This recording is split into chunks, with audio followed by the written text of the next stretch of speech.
오늘 우리에게 주신 하나님 말씀은 이사야 63장 7절부터 9절까지 말씀입니다. 한 목소리로 봉독하겠습니다. 내가 여호와께서 우리에게 베푸신 모든 자비와 그의 찬송을 말하며 그의 사랑을 따라 그의 많은 자비를 따라 이스라엘 집에 베푸신 큰 은총을 말하리라. 그가 말씀하시되 그들은 실로 나의 백성이요 거짓을 행하지 아니하는 자녀라 하시고 그들의 구원자가 되사 그들의 모든 환난에 동참하사 자기 앞에 사자로 하여금 그들을 구원하시며 그의 사랑과 그의 자비로 그들을 구원하시고 옛적 모든 날에 그들을 드시며 안으셨으나 아멘. 2025년 을사년이 이제 우리의 삶에서 과거가 됐습니다. 1년 전 이맘때쯤 새해를 시작하면서 많은 사람들이 염려하고 걱정하고 그랬던 걸로 기억을 합니다. 왜냐하면 새해의 전망이 그리 밝지 않았었기 때문입니다. 전쟁은 계속되고 있었고요. 그리고 세계 경제, 정세, 이건 말 그대로 불확실한 그런 상태였더랬습니다. 특히 이제 미국의 대통령이 바뀌면서 많이 걱정들을 했었죠. 우리 한국은 120년 전, 그러니까 1905년에 을사늑약이라고 불리는 을사보호조약이 체결되면서 사실상 그때에 일본의 식민지가 됐었던 거를 다시 되새겼더랬습니다. 우리 역사에서 좋지 않은 기억들을 많이 남겼던 을사년이라고 하는 이 해, 을씨년스럽다라고 하는 말에 불길한 말의 어원인 걸 우리가 떠올리면서 25년 을사년 이 해에는 또 어떤 나쁜 일이 우리가 생기지는 않을까 이런 걱정을 우리가 많이 했더랬습니다. 근데 그 을사년이 지나갔습니다. 다 과거가 됐습니다. 이제 병오년 새해가 밝았습니다. 새해는 병오년입니다. 열정과 붉은 불을 뜻하는 병자하고요. 역동과 도약의 상징인 말을 뜻하는 오, 이 두 가지가 결합돼서 생긴 말입니다. 병오년, 그래서 붉은 말, 삼국지에 나오는 적토마 같은 거, 그렇게 해석을 합니다. 그래서 역동적이고 활발하며 기운이 넘치는 해, 이렇게 해석을 하죠. 그렇게 해석을 하는 이유는 그렇게 되기를 소망하는 그런 마음을 가지고 하는 거 아니겠습니까? 자, 그러면 어떻게 하면은 우리가 이 2026년 병오년 새해가 우리가 좋은 해가 되게 할 수 있을까요? 그냥 좋은 해가 되기를 요행이 그렇게 잘 되기만을 기다려야 될까? 만약 우리가 그런 마음을 가지고 있다 그러면 이건 마치 감나무 밑에 입을 벌리고 누워서 잘 익은 감이 내 입에 떨어지기를 바라는 그런 것과 다를 거 없을 것 같습니다. 우리가 운명론자라 그러면은 뭐 그렇게 살아도 될지 모르겠습니다만 우리는 그리스도인들이지 않습니까? 그리스도인들로서 가질 삶의 자세는 그런 건 결코 아닐 것 같습니다. 삶을 돌아보면서 가지는 근본적인 후회는 결국엔 죄 문제다, 이런 말씀을 드렸습니다. 삶을 돌아보면서 가지는 근본적인 후회는 결국 죄 문제다. 그러니까 죄와 타협했던 거, 그래서 거룩하게 살지 못했던 거, 이게 우리가 가지는 후회의 본질입니다. 지난해를 향한 후회가 우리에게 남아있다면 새해에는 그런 후회를 반복하지 않기를 다짐하는 것, 이게 순리이기도 할 겁니다. 그러니까 더 쉽게 말씀드리면 거룩하게 살기를 다짐하는 거 말입니다. 본문 7절에서 말씀합니다. 내가 여호와께서 우리에게 베푸신 모든 자비와 그의 찬송을 말하며 그의 사랑을 따라 그의 많은 자비를 따라 이스라엘 집에 베푸신 큰 은총을 말하리라. 여기서 말씀합니다. 하나님께서 베풀어 주신 자비와 사랑과 은총. 지나온 삶의 후회를 반복하지 않고 더 나은 삶을 살아가는 지혜가 하나님께서 베풀어 주신 바로 이 자비, 사랑, 은총을 찬양하는 것이기도 하기 때문에 본문에서 이런 말씀을 합니다. 본문의 시점에서 보면 하나님께서 이스라엘에게 베풀어 주시는 자비와 사랑, 이게 어떤 걸까? 본문의 시점에서 보는 하나님께서 베풀어 주신 자비와 사랑, 7절에서 말씀하고 있는 이 자비와 사랑이요. 본문은 이스라엘의 바벨론 포로하고 연결이 되어 있는 그런 내용입니다. 바벨론 포로에서의 해방이 현실이 되고 있는 그때입니다. 포로에서 해방이 현실이 되고 있을 때 하나님께서는 이 해방을 가리켜서 오래전에 이스라엘 역사에 있었던 출애굽의 기적, 그 기적적인 역사하고 견주어서 말씀을 하셨던 적이 있습니다.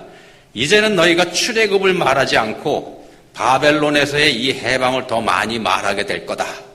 그때는 물론 바벨론이라고 딱 짚진 않으셨습니다만 바로 이걸 말씀한 겁니다. 출애굽보다 이게 더 큰 기적일 거다, 이런 말씀을 하신 겁니다. 그리고 실제로 나라도 없어지고 민족 전체가 포로가 됐던 이스라엘을 해방시켜서 약속의 땅으로 다시 되돌아오게 하는 기적을 하나님께서 일으키고 계시는 그때입니다. 나라도 없어지고 민족 전체가 포로가 됐는데 그게 다시 회복되는 거, 이거야말로 출애굽의 기적을 넘어서는 기적 중에 기적인 겁니다. 우리는 홍해바다 갈라지는 것만 기적이라고 생각하는데 그렇지 않다는 겁니다. 예를 들어서 우리 시대에 보시면은 1800년 넘게 나라 잃은 민족으로 살았던 이스라엘이 다시 팔레스타인 땅, 약속의 땅으로 되돌아갔지 않습니까? 그거야말로 기적 중에 기적이죠. 1800년이 넘는 세월입니다.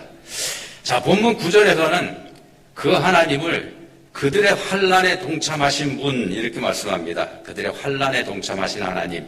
직접적으로는요, 바벨론 포로 70년 동안 포로 생활에서 겪었던 고난과 환난, 그거를 지금 가리키고 있는 겁니다. 하나님도 환난을 같이 겪으셨다, 이렇게 말씀을 합니다. 예루살렘 성전에서 하나님을 찬양할 때 불렀던 찬송가는 갈대아 사람들의 술자리에서 흥을 돋워주는 안주거리로 전락을 했고요. 성전에서 하나님께 예배드릴 때 사용하던 은그릇, 금그릇, 이런 것들은 권세 있는 자들이 마시는 술잔이 되어버리고 그렇게 했더랬습니다. 이거야말로 하나님한테는 환난이고, 환난이 아니라 사실은 모욕에 해당됩니다만 그런 걸 하나님께서 직접 겪으셨다는 겁니다. 왜요? 하나님 백성들 때문에. 바벨론 포로 생활 초기에 이스라엘 사람들은 자기들의 하나님이 자기들을 버리셨다, 이렇게 생각을 했습니다.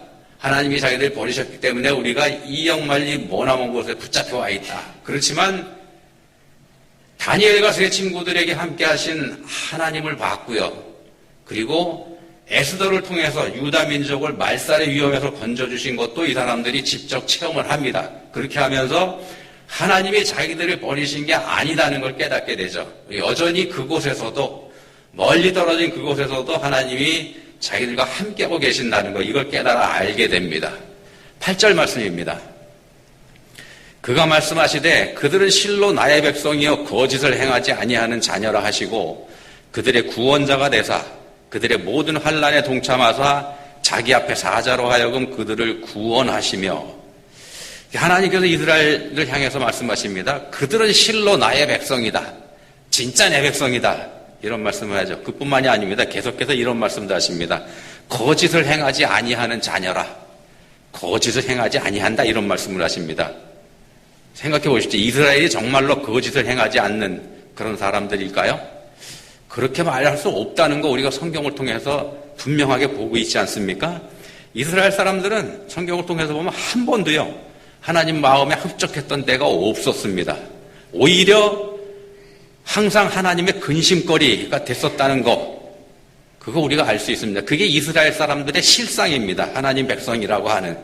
하나님을 향한 원망, 하나님을 향한 저항, 이게 이 사람들의 삶이었더랬습니다. 그럼에도 하나님께서는 모든 자비와 사랑과 은총을 이 사람들에게 베풀어 주신 겁니다. 이스라엘은 자기들이 고난에 빠졌을 때 그 사실을 조금씩 깨달아 알아갔고 말입니다.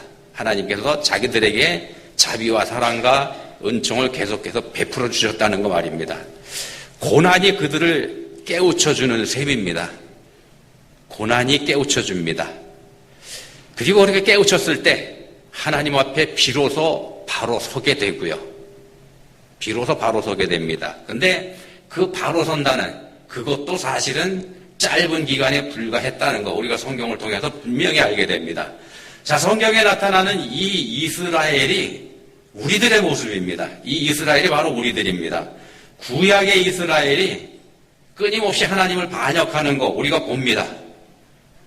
그래서 신약의 이스라엘은 우리 그리스도인들이 우리들의 삶의 실태를 돌아보게 하시려는 그런 목적이 구약 성경의 이스라엘에게 있는 겁니다. 실태를 깨달아 알고 스스로 우리를 바로잡아 나가게 하려는 목적. 그게 구약 성경에 등장하는 이스라엘의 모습입니다. 조금씩 잘못한 거 깨달아갔을 때 우리도 후회합니다. 우리도 후회하죠. 잘못했다고. 그렇지만 그게 후회로 그치면은 아무것도 아닙니다. 후회가 회개로 이어지지 않으면은 별무소용이라는 말씀입니다. 후회로 그치면 절대 안 됩니다. 후회만 하는 사람이 가련 유다죠. 회개로 이어져야 됩니다. 회개가 하나님을 인정하는 겁니다. 우리가 얘기하는 나를 부인하는 자기 부인인 겁니다. 삶을 돌아보면서 생기는 근본적인 후회. 앞에서 이게 죄 문제라 말씀드렸습니다. 이 죄 문제는 회개로만 해결이 되는 겁니다. 어떤 교회에서요, 성경 공부 시간에 목사님이 이런 질문을 한번 했습니다. 만약에 여러분 며칠 동안 투명 인간이 된다면은 어디 가서 뭐 하시겠습니까? 이렇게 물어봤습니다. 질문이 좀 황당하죠. 투명 인간이 며칠 동안 된다면 어디 가서 뭐 하시겠습니까? 여러분은 뭐 하시겠습니까? 만약 그런 일이 있다 그러면은 질문이 황당하기 때문에 아무도 대답을 안 했습니다. 목사님이 이렇게 돌아보다가 다시 한번 재촉을 합니다. 뭐라도 한번 대답해 보시라고. 그랬더니 잠깐 침묵이 흐르다가 어떤 집사님 한 분이 뭐 그딴 걸 물어보냐는 식으로 퉁명스럽게 대답을 했습니다. 은행 털러 가야죠. 그랬더니 여러분들처럼 이제 폭소가 터졌습니다. 그걸 보고 웃으면서 목사님 다시 얘기합니다. 아마 우리 모두가 다 거기서 만나겠죠? 우리는 어떨까요? 우리에게도 기회가 생긴다면 아마 우리도 거기서 다 만날 것 같지 않습니까? 예, 우리들의 한계와 죄된 본성을 깨우치려고 누군가 만들어낸 우스갯소리입니다. 우리도 다르지 않을 것 같다는 말씀입니다. 기회만 있으면 죄를 지으려고 하는 게 그게 그런 충동을 우리가 받는 게 우리들의 현실이기 때문에 그렇습니다. 내가 높아지는 거, 나를 위하는 거, 내 거 챙기는 거, 이런 것들이 죄가 우리에게 만들어진 우리의 본성이 되어 있지 않습니까? 우리 모두에게는 그런 마음이 있다는 겁니다. 내가 높아지는 거, 나를 위하는 거, 내 거 챙기는 거. 예. 근데 우리 중에서는 난 그런 마음 전혀 없는데 이런 생각하시는 분들도 혹시 계실지 모르겠습니다. 예, 그거 참 좋은 생각입니다. 바람직한 모습이고 그렇지만은요, 죄송한 말씀이지만 아마 가면을 쓰고 계신 건 아닐까 싶습니다. 그럴 수가 없는 거죠, 우리 인생들은요. 러시아의 대문호 톨스토이라는 분이 있죠. 이 톨스토이는 글 쓰는 사람입니다. 작가이죠, 작가. 근데 이분은 사상가라고도 알려져 있습니다. 사상가. 왜 톨스토이를 사상가라고 얘기하냐면은 이분이 쓴 글 중에는 이 노동자들, 가난한 노동자들의 처우 개선을 주장하는 글이 많이 있었기 때문에 그렇습니다. 이렇게 되니까는 뭐 상당히 사상적인 이 노동 운동 쪽에 여기에 치우치는 그런 글을 많이 썼던 거죠. 이런 글을 읽고서 감명을 받았던 시골 전문의 하나가 러시아의 시골 젊은이입니다. 이 톨스토이 참 존경할 만한 사람이다. 이렇게 하고서 한번 만나보면 좋겠다. 이런 마음을 가지고 한번 만나야 되겠다는 목표를 가지고 열심히 일해서 경비를 마련해서 먼 길을 달려가지고 톨스토이의 집을 찾아갔습니다. 근데 이 사람이, 이 청년이 톨스토이의 집 앞에 섰을 때 크게 실망하고 맙니다. 왜 그러냐 하면 톨스토이가 많은 하인들을 거느린 대저택에 살고 있더라는 겁니다. 청년이 그걸 보고서 생각을 합니다. 이런 집에서 호의호식하는 인간이 어떻게 하루하루 살기 위해서 뼈 빠지게 고생하는 노동자의 마음을 알 수 있겠냐. 열이 확 받습니다. 그러니까 청년은 그때 마침 정원에 나와 있던 톨스토이를 만나가지고 자신의 그 생각을 얘기합니다. 그리고 쏘아붙이죠. 당신 같은 인간이 어떻게 그런 얘기를 하냐. 먼 훗날 톨스토이가요, 이때를 회상하면서 이런 말을 합니다. 그때 내가 몹시 부끄러웠노라. 청년의 얘기를 듣고서요. 옳은 말 누구나 할 수 있습니다. 옳은 말 누구나 할 수 있습니다. 근데 옳은 행동, 이건 쉽지 않습니다. 옳은 말은 누구나 할 수 있지만 옳은 행동은 쉽지 않습니다. 우리는 스스로 나는 그래도 다른 사람보다 낫다, 이런 생각을 합니다. 우리 모두가 다 그런 생각을 합니다만 글쎄요, 하나님께서도 보시기에도 그럴까? 장담하건대 그렇지 않습니다. 다 똑같습니다. 차이가 하나도 없습니다. 내 마음에 안 드는 사람이 내 눈에 보시면 그게 바로 내 모습이기도 합니다. 자기 자신을 제대로 본다는 거는요, 어렵고도 어려운 일이기 때문에 그렇습니다. 죄의 본성을 가진 우리한테는 사실은 불가능한 일입니다. 근데도 우리 하나님 말씀하십니다. 본문 8절에서 그들은 실로 나의 백성이여 거짓을 행하지 아니하는 자녀라. 그럴 리가 없지 않습니까? 거짓을 행하지 아니하는 자녀라. 그럴 리가 없습니다. 어떻게 우리가 거짓을 행하지 않겠습니까? 거짓되지 않은 사람은 있을 수가 없는데 말입니다. 근데 하나님께서는 이스라엘 사람들을 거짓을 행하지 않는 당신의 백성이다 이렇게 말씀하고 계시는 겁니다. 성경의 이스라엘이 현대 우리 그리스도인들이다 이렇게 말씀드렸습니다. 죄와 적당히 타협하면서 살아가는 우리한테 하나님께서 지금 이런 말씀을 하고 계신다는 겁니다. 어떻게 이런 말씀을 하시는 걸까? 네, 이 말씀은요, 우리가 거짓을 행하지 않는 거룩한 백성으로 깨끗하게 살고 있다. 이 말씀이기보다는요, 거듭났기 때문에 니네가 그렇게 산다. 그 말씀이기보다는요, 하나님께서 우리를 그렇게 만들어 가시겠다는 하나님의 의지의 표현입니다. 하나님이 이스라엘을, 하나님이 우리 그리스도인들을 거룩한 백성으로 만들 거다. 이 말씀입니다. 왜 그러냐? 우리 하나님 창조주 하나님이시죠. 이 세상에 존재하는 모든 것을 창조하신 분입니다. 모든 걸 계획하시고 계획대로 이루신 분입니다. 이루어 놓으신 분이죠. 이 세상은 하나님께서 처음에 계획하셨던, 하나님께서 원하셨던 그대로 창조가 되어 있습니다. 모든 만물이 하나님께서 뜻하시는 바, 그 뜻대로 그 자리에 그렇게 있다는 겁니다. 하나님 계획하셨던 대로. 그렇게 처음 세상을 창조하신 하나님께서 지금도 일하고 계십니다. 무슨 일을 하시는가? 지금도 무에서 유를 창조하시는 그 창조를 계속 하고 계신다는 겁니다.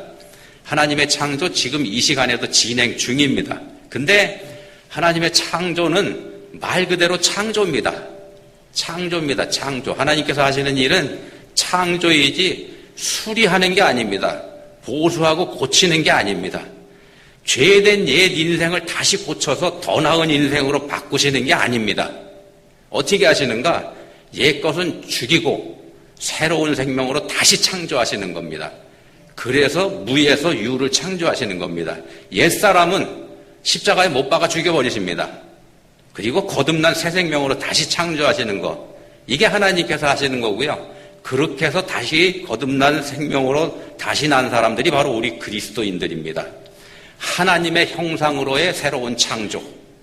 그리스도를 닮은 모습. 내가 억지로 한다고 되는 거 아닙니다. 내가 노력한다고 되는 거 아닙니다. 내가 나를 수련해서 갈고 닦아서 되는 거 아니라는 말씀입니다. 다른 종교에서는 그걸 하는데 어림도 없다는 겁니다. 성경에서는 그렇게 말씀합니다. 우리의 능력으로는 절대로 안 됩니다. 하나님이 주도하시고 하나님이 이루시는 겁니다. 하나님이 하시는 겁니다. 하나님만 하실 수 있습니다. 새롭게 창조된 우리에게서 변화가 일어납니다. 삶의 목적이 변합니다.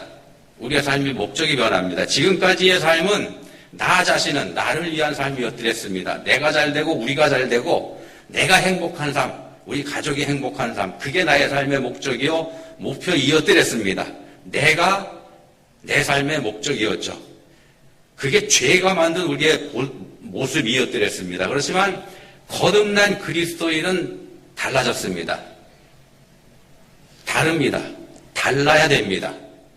고린도후서 5장 17절에서 말씀합니다. 누구든지 그리스도 안에 있으면 새로운 피조물이라. 이전 것은 지나갔으니 보라 새 것이 되었도다. 여기서 새 것이 되었도다 이렇게 말씀합니다. 새 것이 될 거다. 새 것이 되어라 그거 아닙니다. 새 것이 되었도다. 이미 된 겁니다. 새 것이 됐습니다. 이미 새 것입니다. 그리스도 안에 있는 사람은 이미 새로워졌습니다. 우리한테는 스스로 새로워질 수 있는 능력이 없기 때문에 우리한테 새로워질 걸 하나님께서 요구하지 않으신다는 말씀입니다. 이미 새로워졌다고 선언해버리십니다. 너희는 새로워졌다 선언해버리십니다. 그리스도 안에 있는 사람은 이미 새로워진 사람이 된 겁니다. 하나님이 그렇게 작정을 하시는 겁니다. 그렇게 작정을 하셨고 하나님께서 그렇게 하실 것이기 때문에 이미 된 겁니다. 그래서 새 것이 되었도다 이렇게 선언하시는 겁니다. 새 사람은 어떤 사람이냐? 세계관이 새로워진 사람입니다. 자신은 주변으로 물러나고 주님을 중심에 모시는 사람.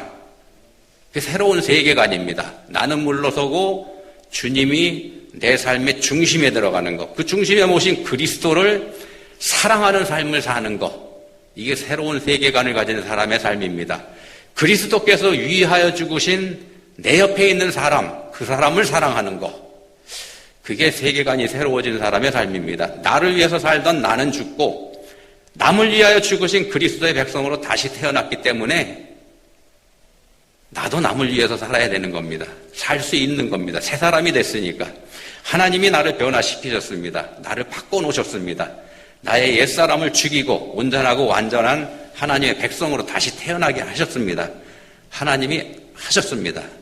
본문에서 거짓을 행하지 아니하는 나의 자녀라 말씀하시는 건 하나님께서 하나님의 백성들, 그러니까 우리들을 그런 사람으로 만들어 가시겠다는 하나님의 의지의 표현입니다.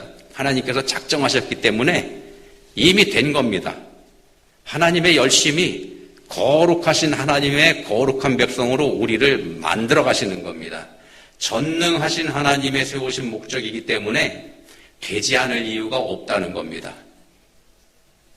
무조건 되는 겁니다. 그래서 되었다고 선언하시는 겁니다. 우리 스스로는 결코 그 길로 가지 않습니다. 죄된 본성이기 때문에 절대로 안 갑니다. 우리 하나님께서는 마침내 그런 우리들을 끌고 가서 새롭게 만드시는 겁니다. 끌려가지 않으려고 버둥거리는 우리를 죽여버리시고 새 생명을 주셔서 새롭게 태어나게. 부활하신 예수님께서 제자들에게 말씀하셨죠. 내가 너희를 위하여 거처를 예비하러 가노니 가서 너희를 위하여 거처를 예비하면 내가 다시 와서 너희를 내게로 영접하여 나 있는 곳에 너희도 있게 하리라. 자, 이 말씀 때문에 우리는 착각합니다. 예수님 지금 천국에 가셔서 집 짓고 계신다. 네, 그래서 하늘나라는 지금 공사 중이다. 넌센스입니다. 코미디입니다. 이 말씀에 이어서 예수님이 이런 말씀을 합니다. 좀 의미심장하기도 하고 좀 알쏭달쏭한 말씀이기도 한데, 내가 어디로 가는지 그 길을 너희가 아느니라.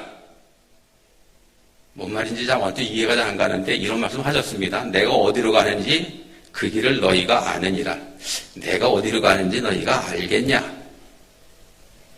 어디로 가신다는 말씀일까요? 에베소 2장에서 말씀합니다.